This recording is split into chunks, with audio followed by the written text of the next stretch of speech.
The Dallas Cowboys have an unfair advantage every year when it comes to scheduling. If you don't believe me, ask Troy Aikman. That and more on today's episode of Locked On Commanders. Your daily podcast on the Washington Commanders. Part of the Locked On Podcast Network. Your team every day.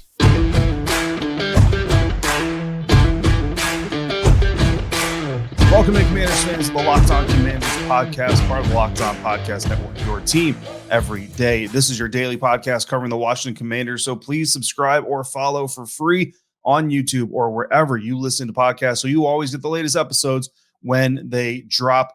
I'm David Harrison, credential member of the media covering your Washington Commanders for Commander Country, a part of Sports Illustrated's Fan Nation. You can find me there, here, or on Twitter at dharrison82 or anytime. You can text me at 202-760-2644. Thank you for making Locked On Commanders your first listen or view today and every day. Wrapping up the week by dropping my predictions and projections for the upcoming NFL schedule release that is targeted for May 11th of next week. Sorry for the late drop on this episode. Thursday kind of got away from me a little bit. Very hectic day, but dropping it here for you Friday before we get to the weekend. Real quick, want to give a special thanks to all the everydayers out there, especially Wild Bill, who sent in an email question, kind of comment, kind of question that really kind of was fortuitous, right? Because this was the scheduled episode, a schedule release preview, prediction, and all that stuff. Still watching film on the two Washington Commanders offensive linemen. I've got one more game I want to watch on Braden Daniels before I deliver that to you. So that will be coming up next week. Got a fun little mock draft Monday, last mock draft Monday of the season coming for you on Monday. And then we'll get back to our film review sessions. We've got a lot of fun stuff coming down the pike there for that. But Wild Bill wrote in and said that he heard Troy Aikman had said, so Wild Bill heard that Troy Aikman said that the Dallas Cowboys had an advantage when playing on Thanksgiving Day. And first, basically, the traveling team always has one fewer day to prepare than the Dallas Cowboys do because the Cowboys are playing at home, so they don't have the travel day. Second, it gives the Cowboys somewhat of an additional bye week following that opponent because just like every other Thursday game, you get 3 extra days for the next week's preparation. And Bill basically says that he understands that Dallas is a big TV draw, but is there any reason the league cannot schedule them a home and away rotating every year so that the Cowboys still play on Thanksgiving, but they don't play at home every single season? Although it's still a scheduling advantage, then it seems to be a little bit more of a fair approach. Bill, I appreciate the email, appreciate the sentiment, and certainly I think that the idea, the compromise of, go ahead and put the Cowboys on a home and away schedule, certainly I think that's a fair compromise if the NFL wanted to make one. So before we can determine, though, if something needs to change, we really need to figure out if there is a problem like Troy Aikman suggests, because honestly, the suggestions that Aikman is suggesting don't really fall outside the norm. Like, those aren't Thanksgiving specific, right? Like, every time a team has to travel, they kind of lose a day of preparation, I suppose. Although really it's not a day of preparation because on a home game, right? Like Saturday, let's a regular week, a Sunday game. If the Washington Commanders are playing at home, Saturday their players are off. I mean, they can come in and work out and get treatment and all that stuff if they want to, but there are no practices, meetings, things like that going on. And then, so for away games, they obviously travel, they go to the team hotel, do all that stuff. That's a normal process. So the away team playing Dallas on Thanksgiving, losing a day to travel really is not new. That's a Thursday problem. And it's not Thanksgiving problem. Again, it's every Thursday game problem because usually the home team, they're kind of recovering Monday, doing meetings, recovering Tuesday, doing meetings, might do a walkthrough Wednesday, and then they play Thursday.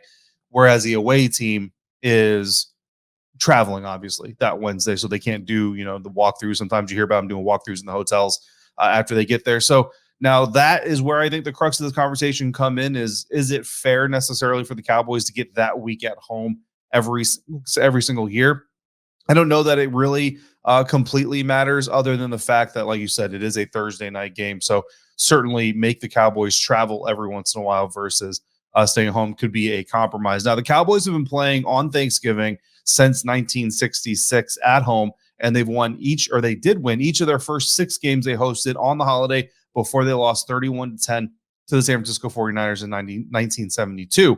Now, their win on Thanksgiving last year against the New York Giants, however, was their first win on Thanksgiving since 2018. So just kind of talking about how lopsided is the series in favor of the Dallas Cowboys. In total, the Cowboys are 32, 22, and 1 on Thanksgiving, which is a winning percentage of 580. So just a little over 500. So the advantage honestly doesn't really seem to be there. I get what Troy is saying, and I see why this is a conversation, certainly, especially if you're in the division against the Dallas Cowboys. Any type of perceived advantage given to an opponent, you want to make sure you try to even the playing field. And again, I don't think putting them on a home and away schedule is necessarily a bad idea. You know what I mean? But as far as an actual competitive advantage, I don't know how much of a competitive advantage it really brings them. And since every team has to play a Thursday game anyway, as long as the road opponent isn't the same road opponent every year, it isn't necessarily a big enough drawback, I don't think, for the NFL to consider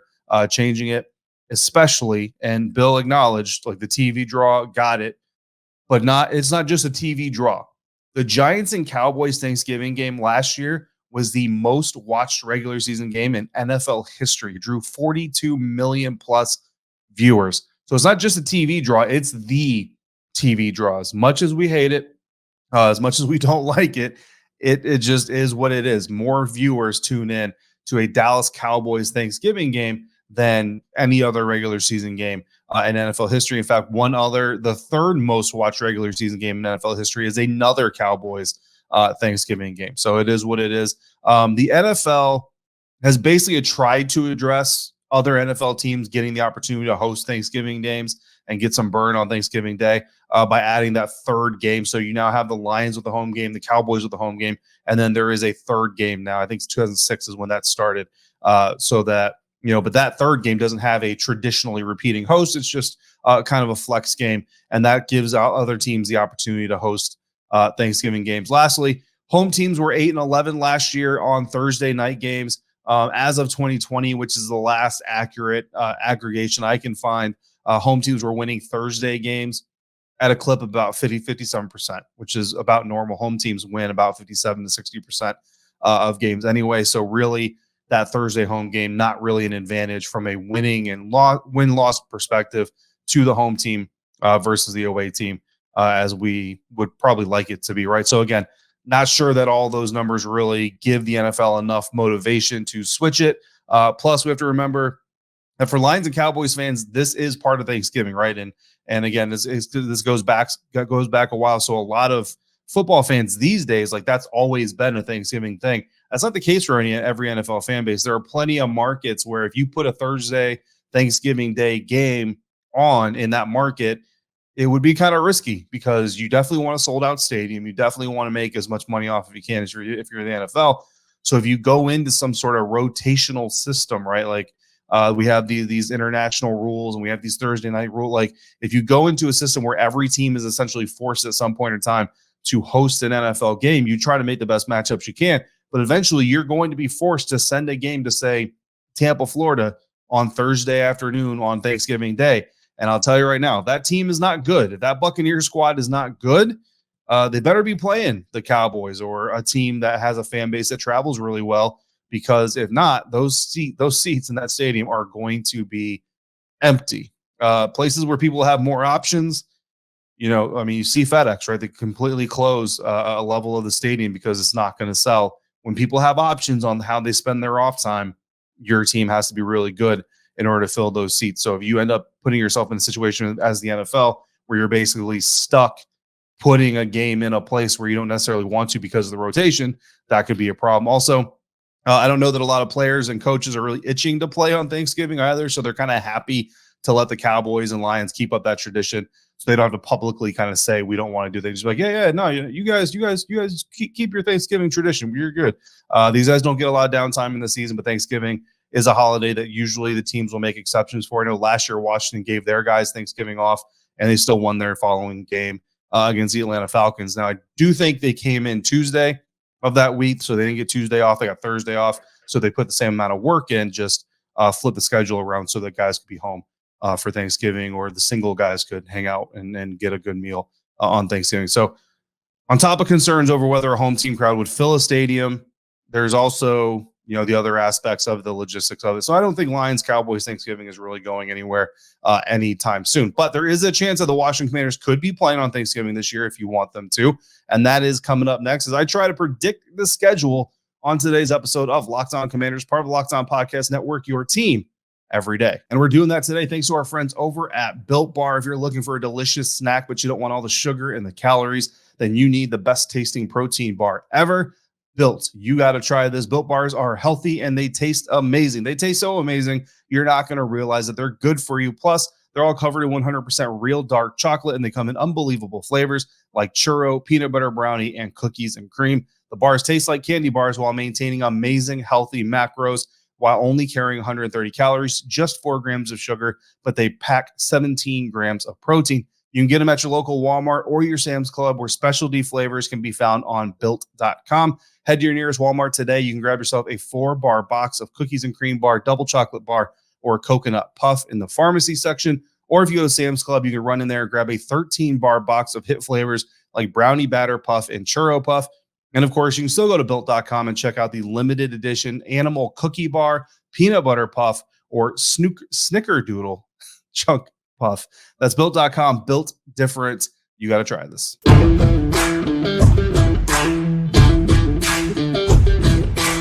Thanks for making Locked On Commanders your first listen or your first view of the day. Again, especially thank you to all the everydayers out there coming through 5 days a week as we drop episodes 5 days a week. Schedule prediction time.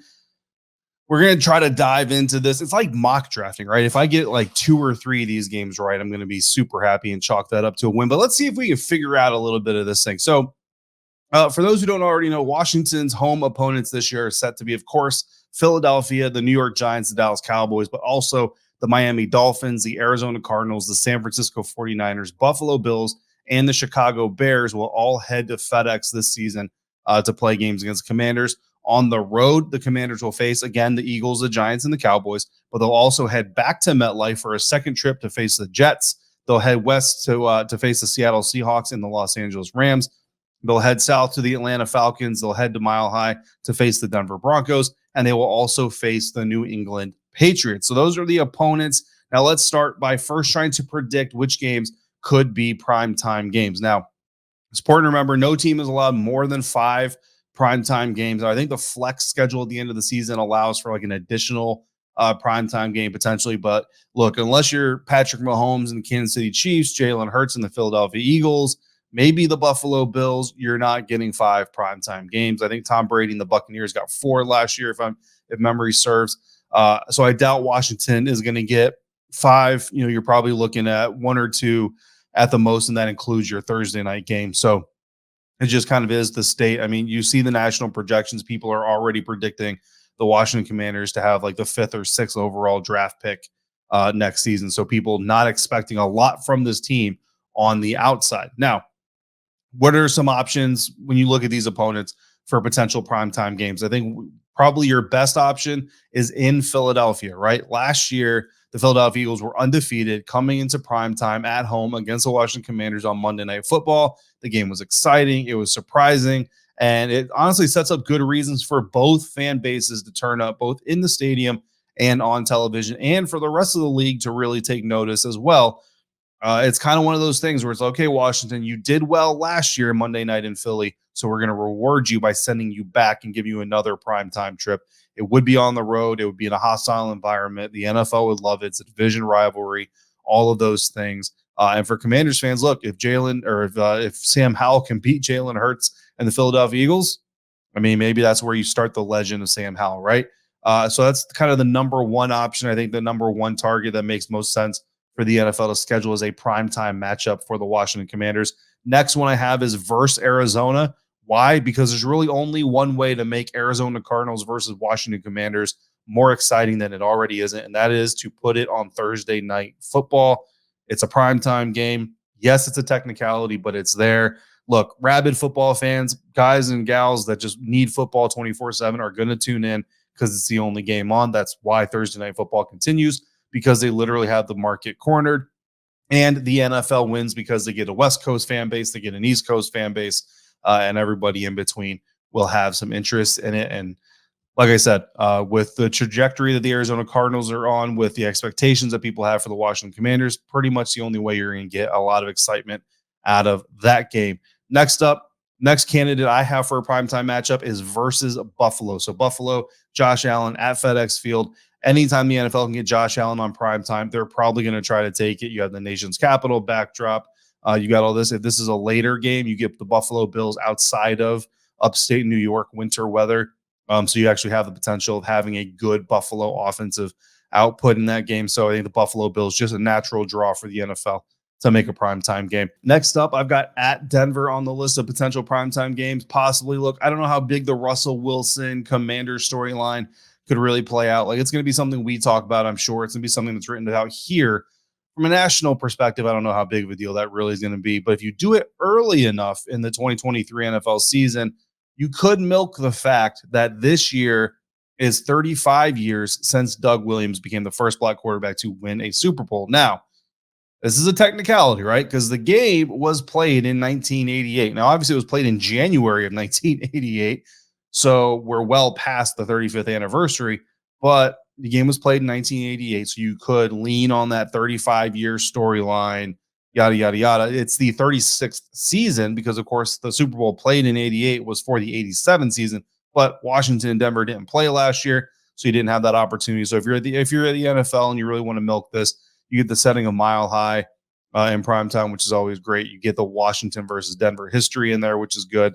All those things. So again, a little bit of a reach there, but that's kind of where we're getting at the bottom of the barrel of options here for primetime games. And then the final one is going to be at Dallas. And I think that's Thanksgiving. It's not really a primetime game, but it's still a big game, right? So I think that's a possibility here. Washington did play on Thanksgiving 4 out of 5 years. And if you include their 2020 win over the Cowboys, that was their 4th in 5 seasons that they had played on Thanksgiving. But they haven't played on Thanksgiving in the last 2 years, which means we're pretty much due for a Thanksgiving game, right? So we've identified the potential primetime or nationally broadcast games in the case of like Thanksgiving and all that. But how do those predictions, projections, possibilities, and I'm not saying all those games are going to be primetime games, how do those possibilities fit into a schedule prediction? That's coming up next on today's episode of Locked On Commanders.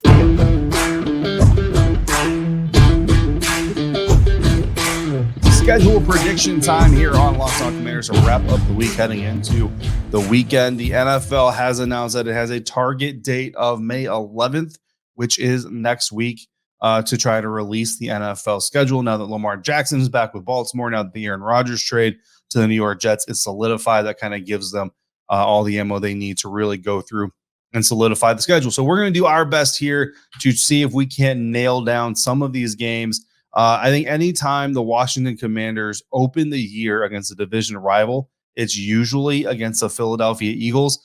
Since 2010, the 2010 season, the Washington Commanders opened the season against the Dallas Cowboys. Ever since then, Washington has opened their season with the Philadelphia Eagles 4 times since 2010. 3 of those 4 have been home games, which means if the Commanders are going to open up against a division rival, it's probably the Eagles. And honestly, the math says it's probably going to be in Philadelphia. So what better week to get our first primetime game, Monday Night Football. You get the Philadelphia Eagles at home, defending NFC champions. Let's see them take on the team that gave them their first loss of the year last season. It's Sam Howell's first start of his first season, really kind of inducted as the starting quarterback. And a storyline here is going to be back-to-back starts against NFC East rivals to start Sam Howell's career. So I think week 1, you're talking prime time at Philadelphia for Monday Night Football. Now, what I've got filled in here already for you is kind of the key games, right? So I've got that week 11 at Dallas Cowboys Thanksgiving game. And again, hopefully I read the calendar correct. I think I got the weeks spread out correctly. But week 11 at Dallas Cowboys for a Thanksgiving matchup. Again, the first one in just a few years. And I think that's probably what's coming up. So I will be spending my Thanksgiving in Dallas, Texas. And we will hope for a Washington Commanders victory over Dak Prescott and quote unquote America's team. I think that Thursday night game against Arizona, I went with that idea. I plugged that in week 17 of the season. It's just not going to be, again, the sexiest matchup in the world. But if it, with any luck for the NFL, maybe the Commanders are fighting for a playoff spot and they bring the Arizona Cardinals in for Thursday night, and that draws a little bit more attention. And then week 18, we know the NFL likes to end on a division matchup. So I've got the Washington Commanders hosting the New York Giants for week 18. And then if you look, week 8, I think is really interesting. The New England Patriots are one of the teams that are scheduled to play and host an overseas game this year. The Washington Commanders have an extra away game. So again, we have these 17 game schedules now. So every year, the NFC and the AFC flip flop. So last year, the NFC got an extra home game. This year, the AFC gets an extra home game. One of Washington's extra away games now, because of that, is against the New England Patriots. The Patriots are scheduled to play in Germany. And I don't know, there's just something about the Patriots versus the team from America's capital playing in Germany. It just kind of makes sense to me. I don't know that the NFL passes up that opportunity. It would be Washington's first time playing overseas since 2016 when they were played in the UK. And it'll only be the second year that the NFL is in Germany, so it would be a great opportunity. And I'm just going to be honest, I'm going to be a little selfish. I would love to go back to Germany. I spent 12 years of my life in Germany. I love America more than anything, but Germany is certainly a second favorite. So I would love to go back there and get back to Germany for a week or so. Week 9 is the bye week. So if you play overseas the week following, you get your bye week. So that would give us our week 9 bye week there. So I've already got plugged in. Week 1, Monday Night Football in Philadelphia. Week 8 in Germany, technically in New England. Week 9 bye week. Week 11 in Dallas for Thanksgiving. Week 17 at home against Arizona on Thursday night. Week 18 at home against the New York Giants to close out the year. But we got to fill in the rest of this schedule. And here's what I've got. Week 2 at home against the Chicago Bears.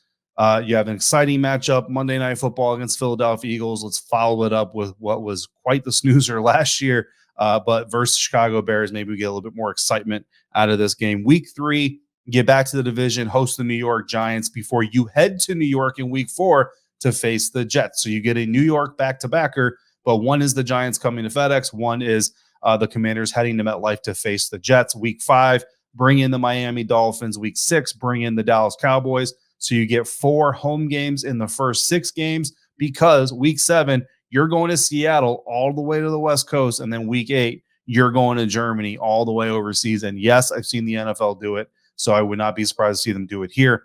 Week 9, you get that bye week. Week 10, bring in the San Francisco 49ers to FedEx before you head on the road to the Dallas Cowboys for Thanksgiving. Week 12, you're on the West Coast in Los Angeles against the Rams. Come back to the East Coast for a week 13 home game against the Philadelphia Eagles. Then you head to the Midwest, the Mountain region, for a week 14 matchup against the Denver Broncos in Denver. Back home for Buffalo, head south to face the Atlanta Falcons in week 16. And then you wrap it up with 2 home games, week 17, week 18, Arizona and the New York Giants. So just like mock drafts, I'm sure that we're going to get that 100% correct, 0 flaws, 0 mistakes. But that's just kind of what I put together. Look, if you've got your own scheduled predictions, your own primetime predictions, your own Thanksgiving predictions, I'm going to be honest with you guys, like New England, that game to me is going to be great regardless, because I've actually never been to the Boston area.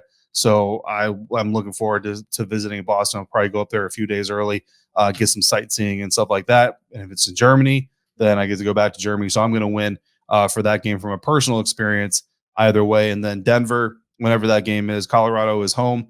My original home. That's where I joined the Army from. Haven't been back there much since I joined the Army. And obviously that was over 20 years ago, but always great to get back to Colorado, even for a short period of time. So I'm looking forward to that matchup, as well as I'm sure, Nikki Zavala of the Washington Post, who covered the Broncos for a period of time. So that's my schedule prediction. Let me know what your thoughts are on my prediction. Let me know what your thoughts are on your own predictions, primetime, what you think of Thanksgiving, all of those things.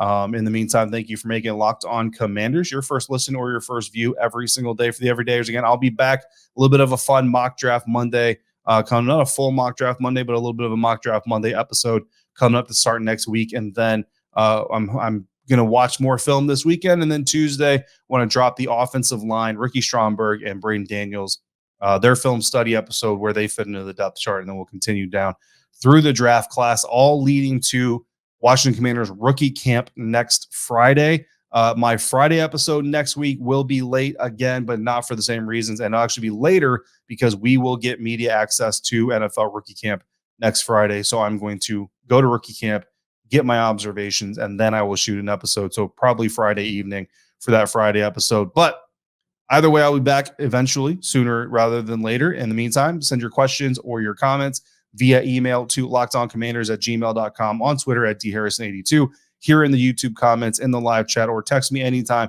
at 202-760-2644 via Subtext. Signing off for today, I'm David Harrison, staff writer for Commander Country, credential member of the media covering your Washington Commanders for Sports Illustrated's Fan Nation, and more importantly, hanging out with you 5 days this week, 5 days every week. Until we speak again, if you're out and about, please be safe, be kind to one another, and I'll see you right back here next time for another episode of Locked On Commanders, part of the Locked On Podcast Network, your team every day.